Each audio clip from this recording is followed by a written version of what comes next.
श्री परमात्मने नमः। अर्जुन ने कहा, हे अंतर्यामी, हे वासुदेव, मैं संन्यास और त्याग के तत्व को अलग अलग जानना चाहता हूँ। भगवान ने कहा कि हे अर्जुन, कितने ही पंडित जन काम्य कर्मों के त्याग को संन्यास समझते हैं तथा दूसरे विचार कुशल पुरुष सब कर्मों के फल के त्याग को त्याग समझते हैं। स्त्री, पुत्र और धन आदि प्रिय वस्तुओं की प्राप्ति के लिए तथा रोग संकट आदि की निवृत्ति के लिए जो यज्ञ, दान, तप और उपासना आदि कर्म किए जाते हैं, उनका नाम काम्य कर्म है। ईश्वर की भक्ति, देवताओं का पूजन, माता पिता, गुरुजनों की सेवा, यज्ञ, दान और तप तथा वर्णाश्रम के अनुसार आजीविका के द्वारा गृहस्थी का निर्वाह एवं शरीर संबंधी खान पान इत्यादि जितने भी कर्तव्य कर्म हैं, उन सब में इस लोक और परलोक की संपूर्ण कामनाओं के त्याग का नाम सब कर्मों के फल का त्याग है। कई एक विद्वान ऐसा भी कहते हैं कि कर्म मात्र दोष युक्त है, इसलिए त्यागने के योग्य है, तथा दूसरे विद्वान यह भी कहते हैं कि यज्ञ, दान और तप रूप कर्म त्यागने योग्य नहीं है। हे अर्जुन, संन्यास और त्याग, इन दोनों में से पहले त्याग के विषय में तू मेरा निश्चय सुन, क्योंकि त्याग सात्विक, राजस और तामस तीनों प्रकार का कहा गया है। यज्ञ, दान और तप रूप कर्म त्याग करने के योग्य नहीं हैं, बल्कि वह तो अवश्य करने वाले कर्म हैं, क्योंकि यज्ञ, दान और तप ये तीनों ही कर्म बुद्धिमान पुरुषों को पवित्र करने वाले हैं। बुद्धिमान वे जो फल और आसक्ति को त्याग कर केवल भगवान की प्राप्ति के लिए कर्म करते हैं। इसलिए हे पार्थ, इन यज्ञ, दान और तप रूप कर्मों को तथा और भी संपूर्ण कर्तव्य कर्मों को आसक्ति और फलों का त्याग करके अवश्य करना चाहिए। यह मेरा निश्चय किया हुआ मत है। निषिद्ध और काम्य कर्मों को तो स्वरूप से त्याग करना उचित है, परंतु नियत कर्म का स्वरूप से त्याग करना उचित नहीं है। इसलिए मोह के कारण उसका त्याग कर देना तामस त्याग कहा गया है। जो कुछ कर्म हैं वह सब दुख रूप ही हैं। ऐसा समझकर यदि कोई शारीरिक क्लेश भय के कारण कर्तव्य कर्मों का त्याग कर दे, आलस्य या प्रमाद के कारण कर्तव्य कर्मों का त्याग कर दे, तो वह ऐसा त्याग राजस त्याग कहा गया है। इससे किसी भी प्रकार का फल नहीं मिलता। हे अर्जुन, जो शास्त्र विहित कर्म करना कर्तव्य है, इसी भाव से आसक्ति और फल का त्याग करके किया हुआ कर्म सात्विक त्याग माना जाता है। जो मनुष्य अकुशल कर्म से तो द्वेष नहीं करता और कुशल कर्म में आसक्त नहीं होता, वह शुद्ध सत्वगुण से युक्त पुरुष, संशय रहित बुद्धिमान और सच्चा त्यागी है। क्योंकि शरीरधारी किसी भी मनुष्य के द्वारा संपूर्णतः सब कर्मों का त्याग नहीं किया जा सकता, इसलिए जो कर्म फल का त्यागी है वही त्यागी कहा गया है। कर्म फल का त्याग ना करने वाले मनुष्यों के कर्मों का तो अच्छा बुरा या मिला हुआ फल मिलता है, परंतु कर्म फल का त्याग कर देने वाले मनुष्यों के कर्मों का फल किसी काल में भी नहीं होता। हे अर्जुन, यदि प्राणी मेरे मर्म को जानना चाहता है तो उसे सद्कर्मों का त्याग कदापि नहीं करना चाहिए। माता के पेट में जब जीव आता है, तभी से अपनी जीवन यात्रा के अंतिम दिन तक वह कभी भी निष्कर्मी नहीं होता और ना ही त्यागी। हे अर्जुन, नित्य करणीय कर्म के फल 3 प्रकार के होते हैं। भले कर्म का फल सुख, बुरे कर्म का फल दुख और बुरे और भले कर्मों का फल मिश्रित होता है। यह 3 प्रकार के फल प्रतिदिन हर प्राणी को भोगने पड़ते हैं, मगर जो प्राणी सांसारिक मोह माया को त्याग कर मेरी शरण में हैं, उन्हें सुख की ही प्राप्ति होती है। ज्ञान, कर्म और कर्ता 3 प्रकार के होते हैं। सात्विक ज्ञानी सर्वोत्तम होते हैं, क्योंकि उनका ज्ञान असीमित होता है। ऐसे ज्ञानी को न केवल अविनाशी आत्मा ही दिखाई देती है, वरन वह समदृष्टि भी रखता है। यही सात्विक प्राणी की विशेषता है। हे अर्जुन, जो प्राणी सर्वथा यह कहे कि यह मेरा है, यह तेरा है, यह सब कुछ मेरा है, यह सब तेरा नहीं है, यह राजसी ज्ञान कहा जाता है। तीसरे प्रकार के प्राणी तामसी ज्ञान के होते हैं। तामसी प्राणी को हर स्थिति में या हर जगह किसी के भी साथ बैर भाव रखने में ही आनंद आता है। हे अर्जुन, कर्म भी 3 प्रकार के होते हैं। जो प्राणी अपने मन में यह धारणा बना ले कि यह कर्म मेरे योग्य है, शुभ है और दूसरों को इस कर्म से लाभ होगा, वह मन में फल की प्राप्ति की कोई आशा न रखे, तो यह सात्विक कर्म कहलाता है। परंतु जो प्राणी कर्म के साथ साथ फल की भी इच्छा और अहंकार की भावना रखकर कर्म करे, तो यह राजसी कहा जाता है। जो प्राणी मोह माया के बंधन में बंधा रहे, अपनी प्रशंसा का प्रदर्शन करता रहे, अपने अहंकार का दिखावा करे, अपने बल को अपनी शोभा समझे अथवा किसी पर घात करे और किसी के दिल को चोट पहुँचाए, ऐसे प्राणी के कर्म तामसी कर्म कहलाते हैं। जिस पुरुष के अंतःकरण में मैं करता हूँ ऐसा भाव नहीं है तथा जिसकी बुद्धि सांसारिक पदार्थों में और कर्मों में लिप्त नहीं होती, वह पुरुष इन सब लोगों को मारकर भी वास्तव में ना तो मारता है और ना ही पाप से बंधता है। ज्ञाता, ज्ञान और ज्ञेय ये 3 प्रकार के कर्म की प्रेरणा है और कर्ता, करण तथा क्रिया ये 3 प्रकार का कर्म संग्रह है। अहंकार न होने से किसी प्राणी की हिंसा हो ही नहीं सकती तथा बिना किसी कर्ताभिमान के किया हुआ कर्म वास्तव में अकर्म ही कहा जाता है। इसलिए वह पुरुष पाप से नहीं बंधता। जिसके द्वारा जान लिया जाए उसका नाम ज्ञान है और जानने में आने वाली वस्तु का नाम ज्ञेय है। कर्म करने वाले का नाम कर्ता है और जिन साधनों के द्वारा कर्म किया जाता है उसका नाम करण है और जो हम करते हैं उसका नाम क्रिया है। हे अर्जुन, अब तो बुद्धि का और गति का भी गुणों के अनुसार 3 प्रकार का भेद मेरे द्वारा सुन। हे अर्जुन, जो बुद्धि प्रवृत्ति मार्ग और निवृत्ति मार्ग को, कर्तव्य अकर्तव्य, भय और अभय को तथा बंधन और मोक्ष को यथार्थ जानती है, वह बुद्धि सात्विक बुद्धि कही जाती है। हे पार्थ, जिस मनुष्य के द्वारा धर्म और अधर्म को तथा कर्तव्य और अकर्तव्य को भी यथार्थ नहीं जानता, वह बुद्धि राजसी बुद्धि है। हे अर्जुन, जो तमोगुण से घिरी हुई बुद्धि अधर्म को भी यह धर्म है ऐसा मान लेती है तथा इसी प्रकार अन्य संपूर्ण पदार्थों को भी विपरीत मान लेती है, वह तामसी है। हे पार्थ, जिस अभ्यचारिणी धारणा शक्ति से मनुष्य ध्यान योग के द्वारा मन, प्राण और इंद्रियों की क्रियाओं को धारण करता है, वह घृति सात्विकी है। परंतु फल की इच्छा वाला मनुष्य जिस धारणा शक्ति के द्वारा अत्यंत आसक्ति से धर्म, अर्थ और काम को धारण करता है, वह धारणा शक्ति राजसी है।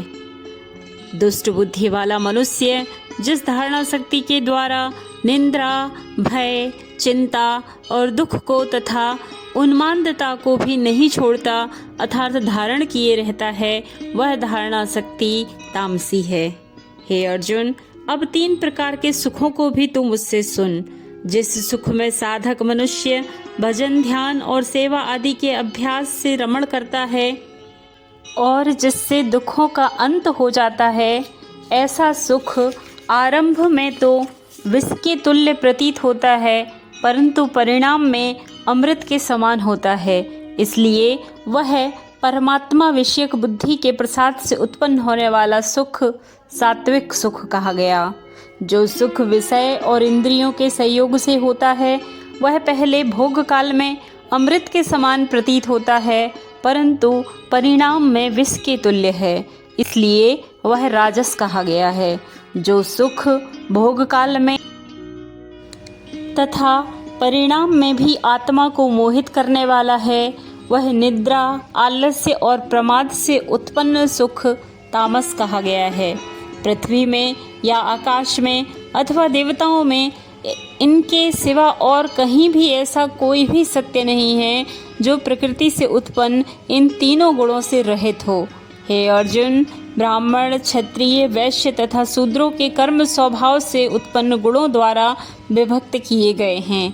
अंतःकरण का निग्रह करना, इंद्रियों का दमन करना, धर्म पालन के लिए कष्ट सहना, बाहर भीतर से शुद्ध रहना, दूसरों के अपराधों को क्षमा करना, मन, इंद्रिय और शरीर को सरल रखना, वेद शास्त्र, ईश्वर और परलोक आदि में श्रद्धा रखना, वेद शास्त्रों का अध्ययन अध्यापन कराना और परमात्मा के तत्व को अनुभव करना, ये सब के सब ब्राह्मणों के स्वाभाविक कर्म हैं। सूरवीरता, तेज, धैर्य, चतुरता और युद्धों से ना भागना, दान देना और स्वाभिभाव, ये सब के सब क्षत्रिय के स्वाभाविक कर्म हैं। खेती, गौपालन, क्रय विक्रय रूप सत्य व्यवहार, ये सब वैश्य के स्वाभाविक कर्म हैं तथा सब वर्णों की सेवा करना शूद्र का भी स्वाभाविक कर्म है।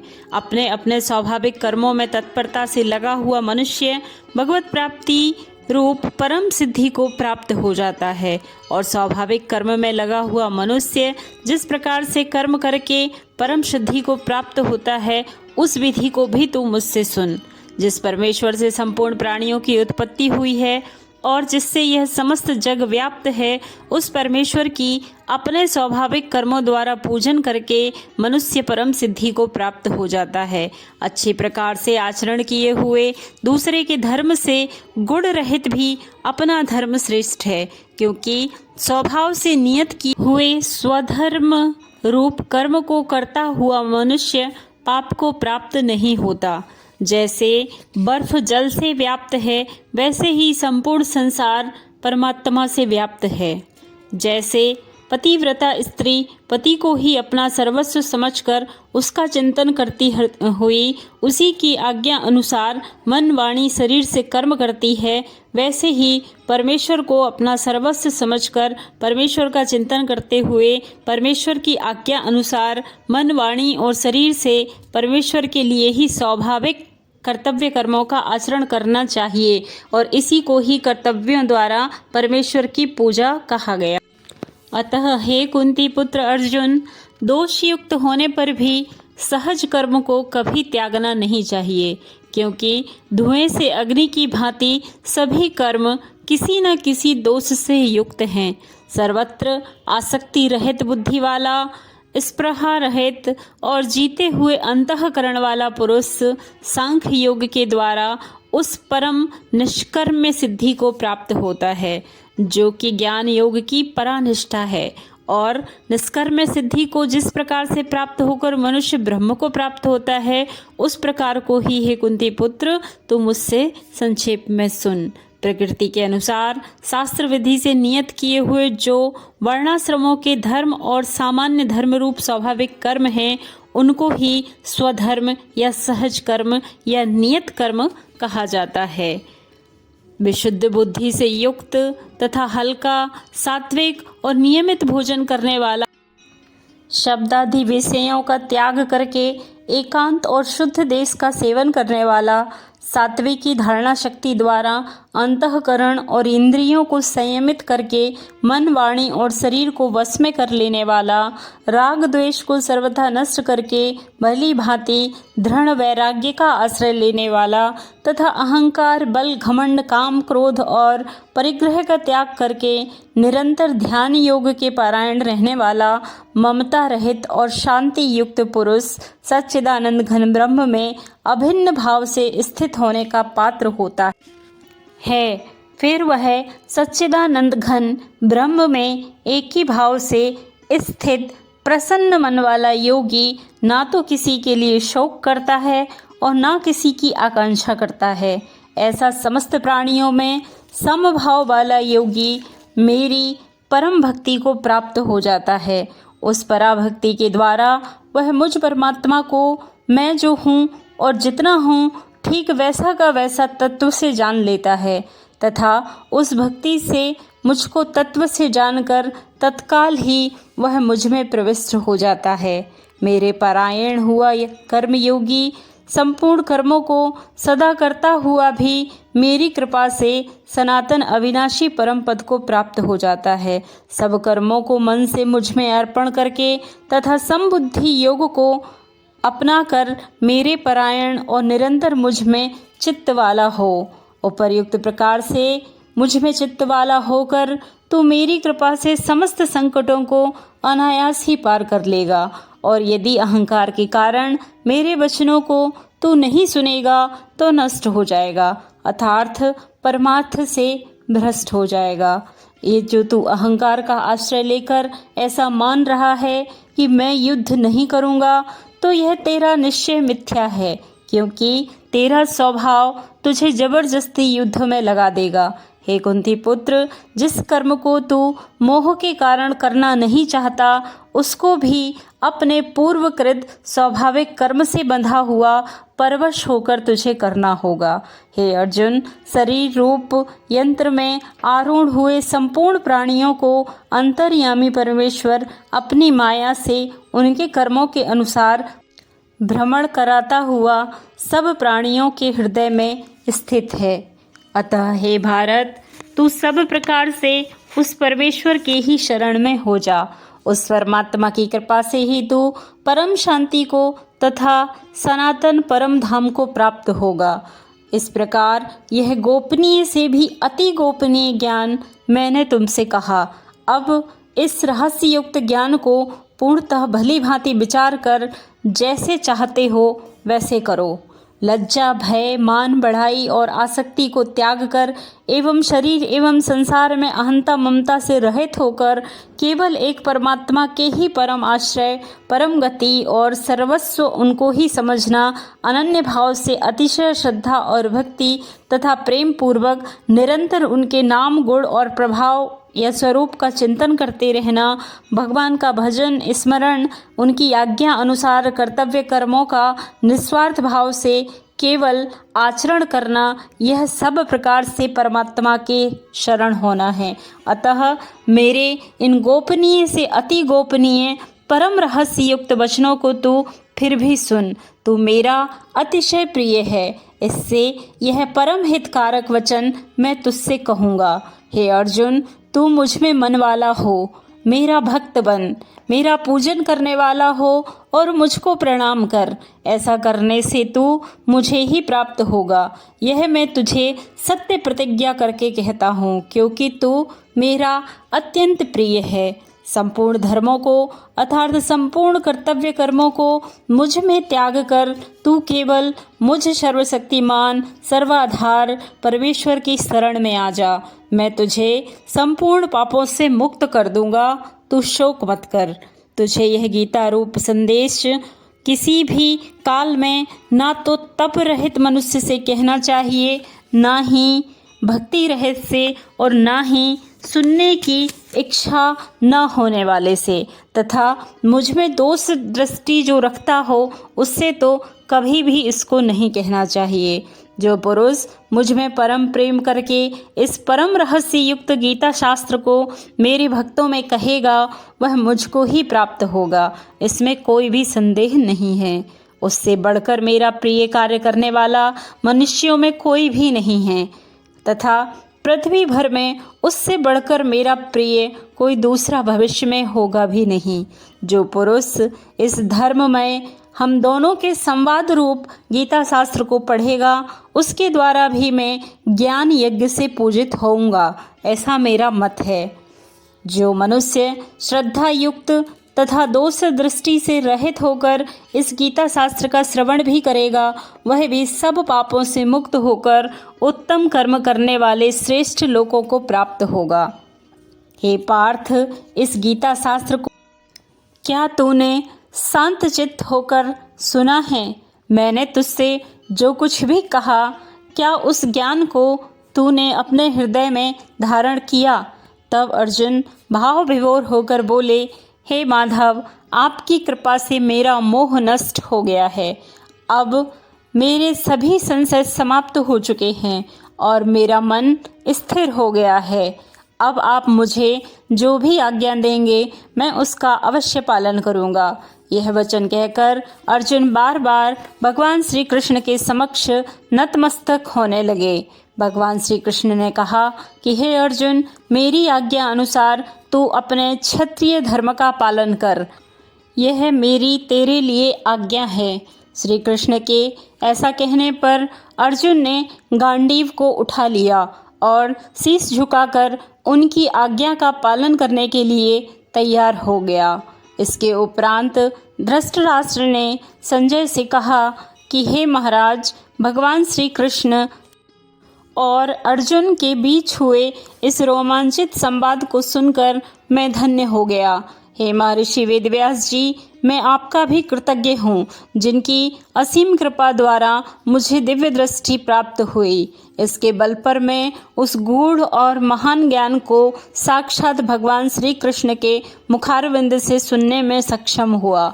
इसलिए हे राजन, मैं भगवान श्री कृष्ण और अर्जुन के इस रहस्यमय कल्याणकारी और चमत्कारिक संवाद को बार बार स्मरण करके हर्षित हो रहा हूँ। हे राजन, भगवान श्री कृष्ण ने अर्जुन को जैसा विशाल और चतुर्भुज रूप दिखाया था, वह बारंबार मेरे स्मरण में आ रहा है और मुझे आश्चर्य एवं हर्ष हो रहा है।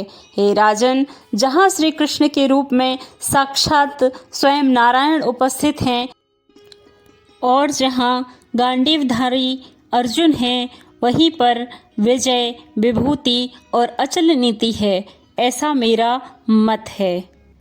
श्री कृष्ण अर्जुन संवाद मोक्ष संन्यास नामक 18वां अध्याय समाप्त हुआ। जय श्री कृष्णा।